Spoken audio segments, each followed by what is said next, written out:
अस्सलाम वालेकुम। पहली बात तो ये कि एक मुद्दत के बाद, चूँकि आप यूँ समझिए कि एक इस्लामाबाद में इतने गैर मुल्की वज़राए ख़ारजा इस्लामी ममालिक के ही सही, लेकिन वो एक इतनी बड़ी तादाद में इकट्ठे हुए हैं, तो एक फ़ील गुड फैक्टर तो ज़ाहिर है आता है आदमी को। ख़ास तौर पे इस्लामाबाद में जो हमारे दोस्त रहते हैं, एक रौनक लगनी चाहिए। ठीक है कि दुनिया के बाकी मुल्क आते हैं, लेकिन बस ये यहीं तक है। इस आगे अगर आप ये जानना चाहते हैं कि अफ़गानिस्तान की कितनी मदद होगी, ऐलान कितने होंगे, कौन सा मुल्क कितने यानी माली इमदाद का वादा करेगा और कौन उसे पूरा भी करेगा, ये तो सारी मुख्तलिफ बातें हैं ना। ऐलान बड़े बड़े होते हैं, लेकिन बाद में हमने ऐसी कई कॉन्फ्रेंसेस में देखा है, बड़े बड़े ऐलान होते हैं, लेकिन बाद में वो मामला पैसा भी गायब हो जाता है और ख़ामोशी भी छा जाती है। इसको आप यूँ समझिए कि एक आदमी, आप यानी एक समझे मोहल्ले में रहते हैं और एक आदमी जो बदनाम है, उधार चुकाने और जुए की आदत में मुब्तला है, जितना भी पैसा ले ले मोहल्लेदारों से, फिर वापस मांगने आ जाता है, तकाज़ा करने आ जाता है, जुए में हार के आ जाता है पैसा, और मोहल्ले में हर घर हर दुकानदार से उसने उधार लिया हुआ है। और उसकी अपनी हालत ये है कि अब दुकानदार भी उसको देख कर दूर से कह देते हैं कि उधार मोहब्बत की कैंची है? और इस आदमी के किरदार से बड़े तंग है। अब वो आदमी यूँ समझिए कि अपने कज़न को उठा के उन्हीं लोगों के पास आ गया, आप लोगों के पास, और कहता है कि इसकी बड़ी बुरी हालत है, अब इसकी ज़रा मदद कर दें। तो वो अहले मोहल्ला जो खुद उस आदमी से तंग है, जो जुए में सब कुछ हार के आ जाता है, फिर मांगने के लिए आ जाता है, कभी जेवर बेचता है घर का, कभी काम करने पर आमादा नहीं होता, और कभी फर्नीचर बेचता है, कभी वो जायदाद जो उसको बाप से मिली थी, कभी उस जायदाद को बेचता है, कमाने की तरफ नहीं आता। और वो अब अपने कज़न को लेकर आ गया है कि इसकी भी मदद करो, तो आप उसकी मदद करेंगे, कितनी करेंगे ये आप पूछ लीजिए खुद से। अच्छा, अब यहाँ मामला ये है कि वो जिसकी मदद करनी है उसके भी कुछ बड़े दिलचस्प यानी हालात हैं। वो ये कहता है कि आप मदद तो आपसे लेनी है, लेकिन साथ में वो आपको दो गाली भी बकता है। यानी वो आपको ये कहता है कि अगर इस्लामिक मुल्क है तो हमारा है, हमारे यहाँ कोई फाहशी का अड्डा नहीं है, हमारे यहाँ कोई शराब का अड्डा नहीं है, हमारा हर मुफ्ती और हर जज जो है वो इस्लामी जज है और इस्लामी शरीयत के मुताबिक हमारा मुल्क है। जबकि तुम लोग जो ख़ुद को इस्लामी कहते हो, तुम में से कोई भी मुल्क इस काबिल नहीं है कि ख़ुद को इस्लामी कह सके, क्योंकि तुम सब की जो आइन है और तुम लोगों की जो माशरत है वो सब असली इस्लामी शरीयत के ख़िलाफ़ है। और पैसे तो चाहिए तुमसे, लेकिन यह है कि ना तो मैंने अपनी बच्चियों को पढ़ाना है, ना मैंने अपने कोई और रिफॉर्म्स करनी है, लेकिन ये ज़रूर देख लो कि हमारी गैरत जो है वो बहुत ज़्यादा है और हम तुम्हें मानते तो कुछ नहीं है, लेकिन यह है कि बच्चे अलबत्ता हमारे भूखे मर रहे हैं। वही लड़कियां जिनको कॉलेज तो हम नहीं जाने देंगे, लेकिन भूखी मर रही हैं घर में, अगर इनको खाना तुम दे दो तो तुम्हारी मेहरबानी। मतलब ये कि वो पैसा भी मांगता है, वो गाली भी देता है, और उसके बिहाफ पे यानी जिसको वो सिफारिशी लेकर आया है, यानी जो सिफारिशी जो मैनेजर है, जो बाकी अहले मोहल्ला से जो पैसे मांगने की कंप्लेन कर रहा है अपने कज़न के लिए, वो खुद जुआरी है, बदनाम तरीन, और काम करने पे वादा नहीं है, और ख़ुद उसने सारे मोहल्ले के पैसे देने हैं। तो अंदाज़ा लगा लीजिए कि वो जो एक बदनाम जुआरी है जिसने काम कभी करके नहीं दिया और पैसे ही मतलब गिरवी रखे चला जा रहा है, गिरवी रखे चला जा रहा है, और दूर दूर तक कोई उसकी यानी उम्मीद भी नहीं है अब कि ये काम करने के काबिल भी रह गया या नहीं। वो आदमी अपने कज़न को लेकर आया है कि उसकी मदद कर दो, और वो कज़न जो है वो आपको गाली भी बकता है साथ में। तो अब आप देख लीजिए कि क्या यानी हालात हो सकते हैं। कितने, आप खुद से पूछें ना कि ऐसे आदमी की मदद आप करना चाहेंगे तो आप क्या करेंगे। अच्छा, इससे आगे आएँ तो हमारे जनरल साहब जो हैं कमर जावेद बाजवा, उनकी एक मुलाकात हुई है आज जर्मनी का जो नुमाइंदा खसूसी बराए अफ़गानिस्तान और पाकिस्तान, और उनसे मुलाकात के बाद जनरल साहब ने फरमाया है कि दुनिया एक गैर मुस्तहकम अफ़गानिस्तान की मुतहम्मिल नहीं हो सकती। मतलब ये है कि दुनिया ये कभी बर्दाश्त नहीं करेगी। ये दुनिया की सलामती के लिए दुनिया की सलामती के लिए अच्छा नहीं है कि अफ़गानिस्तान गैर मुस्तहकम हो।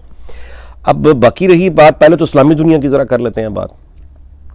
इस्लामी दुनिया जो है ये अफ़गानिस्तान में जो क्राइसिस है इसके लिए मदद करेगी, तो ये इस्लामी दुनिया तब भी वहीं थी, याद रहे, जब अफ़गानिस्तान से मिलता, बल्कि इससे भयानक क्राइसिस इराक़ पर आया था।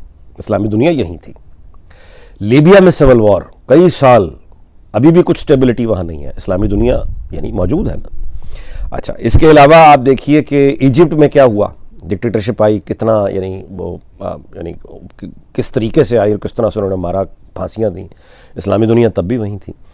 अच्छा, शाम देखिए, बशारुल असद यानी एक पूरे का पूरा वो ISIS जो है वो पूरा, यानी इराक़ और शाम, किस कदर बदतरीन सिविल वॉर और क्या जुल्म हुए हैं, और महाजरीन वहाँ से निकले और यूरोप किस तरह वो जर्मनी तक पहुँचे इस इस्लाम। और जर्मनी की चांसलर जो अब रिटायर हो गई हैं, एंजेला मार्केल, उनको अपने मुल्क में इलेक्शन जीतना मुश्किल हो गया था जो उसके बाद आया, क्योंकि उनके जो सियासी मुखालिफ हैं वो नहीं, ये कह रहे थे कि ये इतना तो पूरी मुस्लिम दुनिया ने इन महाजरों को जगह नहीं दी जितना जर्मनी अकेले ने किया है। और ख़ुद वो चांसलर ने भी ये कहा कि ये सवाल किया, बल्कि ताना मारा कि ये सारे इनके जो अरब और मुस्लिम भाई हैं जो शाम के नेबरहुड में हैं, ये इन्हें जगह क्यों नहीं दे रहे, और ये इतनी हज़ारों मील का यानी फासला तय करके इस कदर अजाब से जर्मनी पहुंच रहे हैं, तो ये तो मुसलमान मुल्कों का काम था कि वो इनको जगह देते। तो OIC तब भी यही थी जब जर्मनी ये ताना दे रहा था। तो यानी OIC के वज़राए ख़ारजा की सारी मीटिंग, वो सारे ममालिक, और वो यानी 0,0,0,0,0,0,0 सारे ममालिक एक तरफ,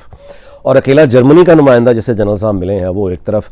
तो मुमकिन है कि जर्मनी अकेला मुल्क जो है वो अफ़गानिस्तान की ज़्यादा हेल्प करे बनिस्बत इन सारे OIC की। अच्छा, अरब ममालिक और सऊदी अरब भी यानी अब उस तरह से अफ़गानिस्तान में अगर इंटरेस्टेड होते तो इसकी नौबत ही ना आती। यानी UAE और सऊदी अरब माजी की तरह जब तालिबान आए थे, अगर उनकी तरजीहात, क्योंकि अब उनकी तरजीहात तब्दील हो चुकी हुई हैं, UAE की भी और सऊदी अरब की भी विजिबली चेंज है, तो वहाँ से पैसा ना आने का और सपोर्ट ना मिलने का मतलब है, नतीजा ये है कि पूरी OIC यानी ज़ाहिर है बुलाई जा रही है। बेसिकली ये एक इज्तिमाई भीख कॉन्फ्रेंस है, और इस इज्तिमाई भीख कॉन्फ्रेंस में हम लोग माशाल्लाह, पाकिस्तान जो पहले पूरी दुनिया के पैसे लेके बैठा हुआ है, और दर दर हम यानी पैसे के लिए अपना सब कुछ गिरवी रखने के लिए तैयार हैं। और हालत हमारी ये है, रेपुटेशन हमारी ये है कि ग्रे लिस्ट जो है फाटफ वो हमें निकालने के लिए, हमारी अपनी खारजा पॉलिसी की कामयाबी ये है कि हम खुद को ग्रे लिस्ट से निकलवाने के लिए तरले मिन्नतें कर चुके हैं। यानी हम, आप यूँ कहें कि बस छत से अब उल्टा लटकना बाकी रह गया है, उसके अलावा सब कुछ कर चुके हैं। हमें ग्रे लिस्ट से निकालने के लिए तैयार कोई नहीं है, और हम चाचे मामे बने हुए हैं अफगानिस्तान के कि हमारे कहने पे अफगानिस्तान को पैसा दे दो। इससे बेहतर अफगानिस्तान के लिए ये था कि इंडिया एक होस्ट करता, OIC की ही अगर करता तो मुमकिन है कि इंडिया ज़्यादा पैसे ले देता अफगानिस्तान को बनिस्बत ये कि हम जो है वो पैसे लेके दें। तो मुझे तो इससे कोई ऐलानात पे मत जाइएगा कि मलेशिया ने इतना पैसा ऑफ़र कर दिया, टर्की ने इतना कर दिया। टर्की का अपना बुरा हाल है, खैर वो क्या मदद करेगा, लेकिन ये ऐलानात होंगे बड़े बड़े, तालियां बजेंगी, और उसके बाद हुकूमत पाकिस्तान इसका सारा क्रेडिट लेगी, क्योंकि उनके पास क्रेडिट लेने के लिए है कुछ नहीं। तो अब आपको और मुझे ये बड़ी बड़ी बातें सुनाई जाएंगी कि PTI की हुकूमत ने, इमरान खान ने मुस्लिम दुनिया से $3 अरब या $1 अरब या $500 मिलियन या मतलब एक फिगर, ये बड़ा लंबा चौड़ा सा अब आप देंगे कि हमने अफ़गानिस्तान के लिए ये सारे वादे करवा लिए हैं। वादे अब इनमें पूरा कौन करता है कौन नहीं करता, ये बात की बात है। तो रही ये बात कि दुनिया जो है हमारा, अगर ये ख्याल है ना कि दुनिया जो है वो अफ़गानिस्तान जो है वो गैर मुस्तहकम दुनिया बर्दाश्त नहीं कर सकती, ये ये बड़ी गलतफहमी है। यानी ये एक तरह की धमकी है कि अफ़गानिस्तान से पहले लोग गए और अलकायदा वहाँ बनी और 9/11 हो गया, तो अब अगर आपने अफ़गानिस्तान को इस तरह से छोड़ा तो फिर एक दूसरा 9/11 हो सकता है। भूल जाएं, वो दिन चले गए जब वो यानी जो होना था वो हो गया। उसके बाद मतलब है, अगर ये हम धमकियाँ दे रहे हैं कि अफ़गानिस्तान से दोबारा हमले हो सकते हैं, दहशतगर्द आ जाएंगे, तो अफ़गानिस्तान पे एक बस मैं अपना वीला ख़त्म करता हूँ इस बात पे कि जिस तरह हमारी नादरा है ना पाकिस्तान में, उससे कहीं ज़्यादा मॉडर्नाइज नादरा डाटा कलेक्शन के लिए अमेरिकन ने कोई 18-19 साल अफ़गानिस्तान में वो इदारा बना के चलाया था, पाकिस्तान से ज़्यादा मॉडर्न। एक एक अफ़गान बच्चा, एक एक अफ़गान यानी शहरी, उसकी तफसीलात, उसका बायोमेट्रिक डिटेल्स सब कुछ उनके पास है, बहुत डाटा उनके पास है अफ़गानिस्तान का। यकीनन दहशतगर्दी के लिए तो वो मामला वो एक अलग बात है कि अफ़गानिस्तान जो है, और फिर ड्रग्स के एतबार से वहाँ क्या कुछ हो सकता है। लेकिन ये कि मुझे उसके बावजूद यानी इतने मुल्क तबाह हो गए, सिविल वॉर हो गई, दुनिया को इससे कोई फ़र्क नहीं पड़ता। अलबत्ता टेररिस्ट जो इस तरह की लहरें हैं, ये अगर निकली तो इस दफ़ा जो लपेट आएगी, उस लपेट में मैं ये समझता हूँ कि हमें तो ख़ुद अब फ़िक्र करनी चाहिए, बजाय इसके कि हम ये फ़िक्र करें कि अफ़गानिस्तान से टेररिज़म जो है वो निकल के अमेरिका चला जाएगा या यूरोप चला जाएगा और इन लोगों को तंग करेंगे। हमें फ़िक्र अपनी करनी चाहिए कि हमारे यहाँ ना आ जाए। ना आ जाए फ़िक्र क्या, मतलब कई दफ़ा आ चुका है, दोबारा से आ जाएगा। सो बेसिकली ये जो OIC के ये जो वज़राए ख़ारजा, यानी ये एक अच्छी ऑप्टिक्स है, ये अच्छा एक जिम्नास्टिक है, ये अच्छा एक सर्कस है, लेकिन इससे कोई टेंजिबल चीज़ का निकलना, ठोस इमदाद का मिलना कम से कम मुझे तो नज़र नहीं आता। हाँ, मुमकिन है कि आगे जाके तालिबान और अमेरिका की कोई अंडरस्टैंडिंग ऐसी हो जिसमें इंडिया भी शामिल हो, वहाँ से उनको एक सॉलिड हेल्प मुमकिन है कि मिले। यहाँ पे अलबत्ता हमारे यहाँ खाली ढोल ही हैं, बस वो बजाए जाएँ जितना बजा सकते हैं। फिर मुलाकात होगी, अपना ख्याल रखिएगा, अल्लाह हाफ़िज़।